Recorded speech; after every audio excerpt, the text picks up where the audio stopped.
Hello friends, welcome all of you. देखिए, a body of mass 1 kilogram begins to move under the action of a time dependent force F vector equal to 2t I cap plus 3t square j cap, where I cap and j cap are unit vectors along x and y axis.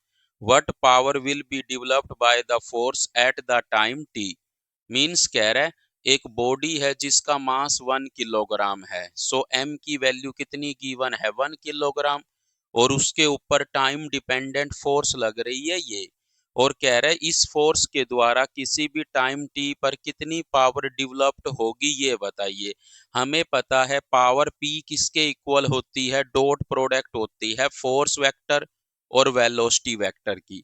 हमें force vector तो given है, but हमें velocity vector नहीं given है। हम velocity निकाल लेते हैं, उन दोनों की डॉट प्रोडक्ट कर देंगे।